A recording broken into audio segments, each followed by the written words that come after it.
আসসালামু আলাইকুম আমার প্রিয় আপু ভাইয়েরা কেমন আছেন সবাই? আশা করছি আল্লাহর অশেষ রহমতে আপনারা সবাই খুব ভালো আছেন। আলহামদুলিল্লাহ আমিও মোটামুটি ভালো আছি।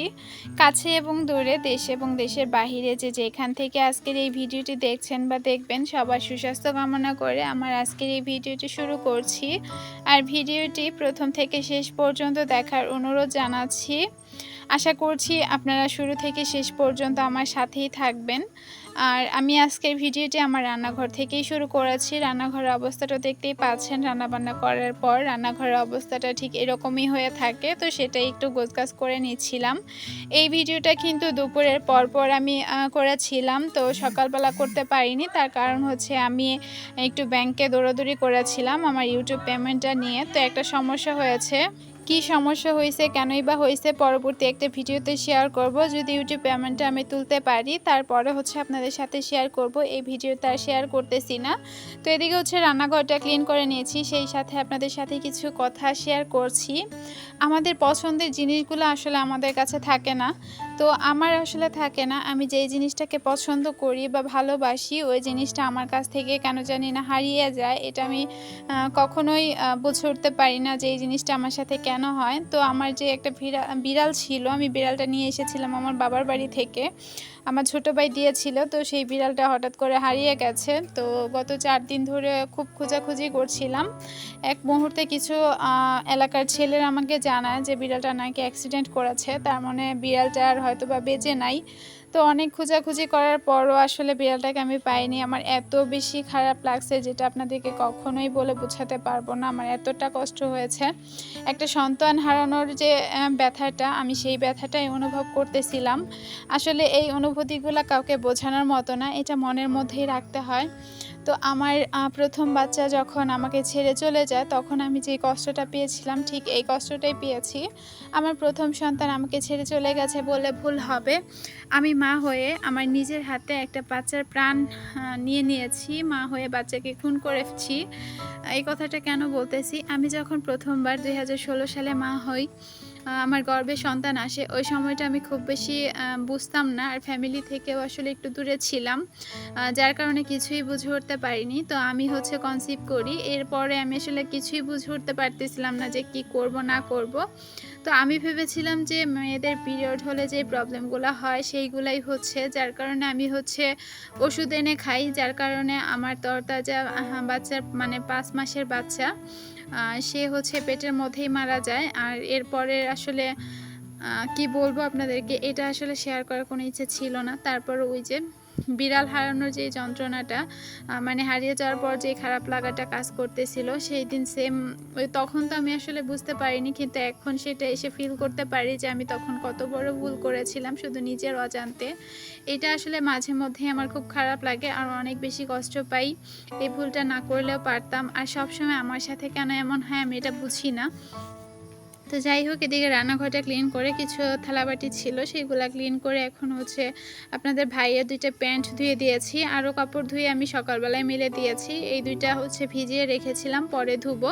তো ব্যাংক থেকে এসে আমি হচ্ছে এই ২টা ধুয়ে নিয়েছি আর এখন হচ্ছে মেলে নিচ্ছি। মা হয়ে নিজের বাচ্চাকে নিজের হাতেই মেরে ফেলেছি। এটার আসলে কোনো ক্ষমা নেই। আল্লাহ তাআলা আমাকে ক্ষমা করবেন কিনা জানি না। তবে আল্লাহর কাছে অনেক ক্ষমা চেয়েছি, অনেক চোখের পানি ঝরিয়েছি। যেই সময়টা আসলে আমি বুঝতে পারিনি যে ১ম কনসিভ করলে আসলে কেমন লাগে, কী হয় না হয়। তো সবকিছুই আসলে বোঝার ভুল ছিল। তো আল্লাহর কাছে বারবার ক্ষমা চাচ্ছি এজন্য যাতে উনি আমাকে ক্ষমা করে দেন। নয়তো পরপারে যখন আমার ওই বাচ্চার সাথে আমার দেখা হবে সে হয়তো বলবে যে, "তুমি এটা কেন করেছ? আমাকে দুনিয়াতে আনার আগেই তুমি আমাকে মেরে ফেলেছ।" তো আমি তার কাছেও আসলে ক্ষমা চাইতে পারবো কিনা জানি না। সেই মুখটা বা ভাষাটা হয়তোবা আমার তখন থাকবে না। তবে যাই করি, যে আমাকে ক্ষমা করে দিস। আমি জানি না সে ছেলে ছিল না মেয়ে ছিল, ৪ মাসের ছিল। তো ওই সময়টা আসলে আমার পেট একটুও বাড়েনি। যেহেতু কনসিভ করার পরে আসলে মেয়েদের অনেক প্রবলেম দেখা দেয় বা সেই সাথে হচ্ছে অনেক পরিবর্তন আসে। আমার কিছুই আসেনি। তো ২য় বার যখন আমি মা হই তখনও আমার এরকম কোনো প্রবলেম আসেনি। আমি যে ৬ মাসের সময় গিয়ে বুঝতে পেরেছি যে আমি মা হচ্ছি। আর তখন আলচা বলেন বা অন্য কিছু আমি তখন কিছুই বুঝতাম না। জাস্ট আমি ভাবতাম যে আমার মা চাচিরা হয়েছে, অন্যান্য আমার বোনেরা বা সবাই হয়েছে, মাম্মিরা সবাইকে দেখেছি। তো আমার হচ্ছে এভাবেই হয়তোবা হবে, এত জ্ঞান বুদ্ধি আসলে ছিল না। তো এটা আমার সবচেয়ে বড় ভুল। তো এখন তো আসলে শিখে গেছি, ওই যে বলে না ঠকলে আসলে শিখে, তো আমিও সেম। এদিকে বাইরের আবহাওয়াটা দেখতেই পাচ্ছেন, বেশ অনেক জোরে বাতাস বইতেছে, সেই সাথে বৃষ্টিও নেমে এসেছে। তো আমি জামা কাপড়গুলো ঘরে নিয়ে রেখে দিয়েছি, আর 2টা প্যান্ট শুধু রেখে দিয়েছি যেহেতু ভিজা ছিল। আবার চলে এসেছি হচ্ছে রান্নাঘরে, ওই যে শ্বশুরের জন্য চা বানাবো। আমার ভাসুর আছে বর্তমানে, প্রায় 1 মাস হবে উনিও এসেছেন। বেসিনটাও খুব ময়লা হয়েছে, ভাবলাম একটু ভালোভাবেই ক্লিন করে নিই, যেহেতু রান্নাঘর কাউন্টার টপটা পরিষ্কার করেছি। কি করব বলেন, অসুস্থ থাকার কারণে এখন সব কিছুই এলোমেলো হয়ে পড়ে আছে। মন চাইলে কাজ করতেছি, নাহলে করতেছি না। সবাই আমার জন্য দোয়া করবেন, আল্লাহ যাতে আমাকে ক্ষমা করে দেন এবং সুস্থতা দান করেন। তো যাই হোক, এদিকে হচ্ছে অনেক কথাই বলে ফেলেছি, কেউ মনে কিছু নেবেন না। ভুল ত্রুটিগুলো ক্ষমা সুন্দর দৃষ্টিতে দেখবেন। আপনি এখনও যদি আমার ভিডিওটি দেখে থাকেন আর ভিডিওতে একটা লাইক দিতে ভুলে গিয়ে থাকেন, প্লিজ একটা লাইক দিয়ে দিবেন।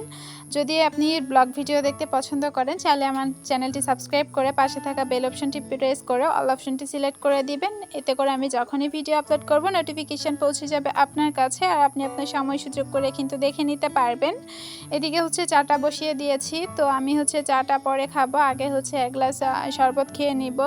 ইদানিং অনেক প্রবলেম হইতেছে, যার কারণে হচ্ছে লেবু শরবতটা এবং অন্যান্য তরল জাতীয় খাবার আমার জন্য অনেকটা বেশি উপকারিত। তো ভাবলাম যে একটু স্যালাইন খেয়ে নিই, আসলে স্যালাইন না সরি, শরবত বানিয়ে নেই। তো খাওয়ার কথা ছিল হচ্ছে পানি, এত পানি তেষ্টা পাইছে, ভাবলাম পানি, শুধু পানি আসলে আমি খেতে পারি না, যদি একটু শরবত হয় সেক্ষেত্রে একটু বেশি খেতে পারি। আপনারা বাচ্চাদের চেঁচামেচির আওয়াজ শুনতে পাবেন, সেইগুলো একটু ক্ষমা সুন্দর দৃষ্টিতে দেখবেন। বাহিরে বাচ্চারা ঘরে বাচ্চারা খেলা করতেছে আর আমি বাহিরে এসে বয়স দিচ্ছি। শরবতটা অল্প করেই চিনি দিয়েছি, কারণ বেশি চিনি দিলে এটার আর কোনো উপকারই থাকবে না। তো যাই হোক, শরবতটা খেয়ে নিয়েছি আর এখন চাটা একটু নাড়া দিয়ে নিচ্ছি বলক চলে আসার জন্য। তো এদিকে হচ্ছে চাটা হতে থাক, সেই সাথে আরও কিছু কথা আপনার আপু ভাইয়াদের সাথে বলবো। তো এই যে দেখেন, আমি চা ঢালতে গিয়ে কতটা চা পড়ে গেছে, এটা কার কার সাথে হয় অবশ্যই কমেন্ট করবেন। আমি কেন জানি না এখান থেকে চা ঢালতেই পারি না, যতবার চা ঢালতে গেছি ততবারই হচ্ছে পড়ে যায়, এটা কেন হয় আমি বুঝি না। তো অনেকবার পানি দিয়ে ট্রাই করি যে কিভাবে করব, কিন্তু চা ঢালতে গেলে আসলে এরকম পড়ে যায়, বিশ্রী একটা অবস্থা হয়ে যায়।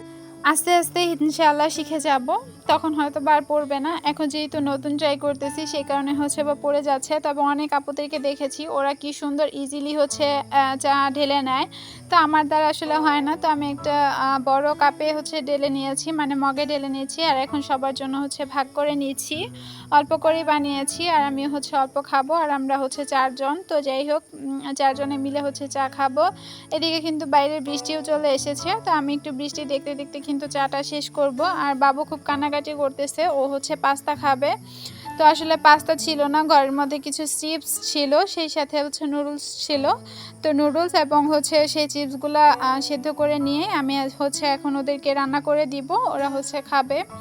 তো আমার ছোট ছেলেটা কিছু খেতে চায় না, ও এমনিতেই আসলে মাঝে মধ্যে বায়না ধরে, সেটাই রাখতে হয়, না হলে দেখা যাচ্ছে চিল্লিয়ে পুরা বাড়ি হচ্ছে মাথায় করে ফেলবে।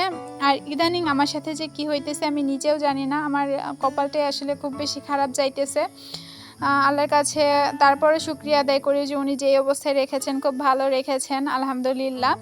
কিন্তু এদিকে আবার আজকে যেটা হয়েছে সেটা হচ্ছে আমার 2টা পাতিল চুরি হয়েছে, কে যেন নিয়ে গিয়েছে। আসলে দোষটা আমারই, আমি বাহিরে ফেলে রেখেছি, এখন শিক্ষা হয়ে গেছে আর হয়তো বা বাহিরে রাখবো না। তবে যে 2টা পাতিল ছিল এই 2টা কিন্তু বড় পাতিল ছিল, আর আমার কম বেশি সবগুলো পাতিলই কিন্তু বড় বড়। তো এই 2টা পাতিল নেওয়ায় আমার খুব প্রবলেম হবে রান্নাবান্না করতে। তো যাই হোক, যেটা চলে গেছে সেটা নিয়ে আসলে ভেবে কোনো লাভ নাই।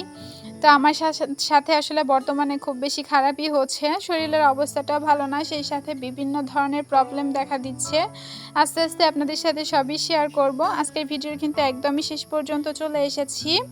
ভিডিওটি ভালো লাগলে ফ্রেন্ড অ্যান্ড ফ্যামিলির মাঝে শেয়ার করে দিবেন। আর এখন হচ্ছে আমি বাটিতে করে নিয়েছি, আমার বড় ছেলেকে এবং ছোট ছেলেকে দিব, ওরা হচ্ছে খাবে। আর উপর দিয়ে হচ্ছে একটু সস দিয়ে নিব। তো রান্নাটা আসলে নর্মালি করেছি, আমার ছোট ছেলে যেহেতু ঝাল খেতে পারে না সে কারণে মরিচ দেইনি, আর সয়া সস ছিল না, যার কারণে হচ্ছে ছিল না বলতে আমি সেটা কখনো খাইনি, আর আমার পার্সোনালি নুডলসটা ভালো লাগে না। এটা কেন জানি না আমার ভালো লাগে না। অনেক আগে থেকে ছোট থেকে আমি আর এই জিনিসটা আসলে ভালো লাগে না। তবে আমার বাচ্চারা অনেক বেশি পছন্দ করে আর আমার আম্মুও খুব পছন্দ করে। তো আম্মু হচ্ছে অফিসে, বাসায় নেই। তারপরও যতটা রান্না করেছি থেকে যাবে, রাতে এসে খাবে। আজকের মতো এখানেই বিদায় নিচ্ছি। আল্লাহ হাফিজ। আসসালামু আলাইকুম।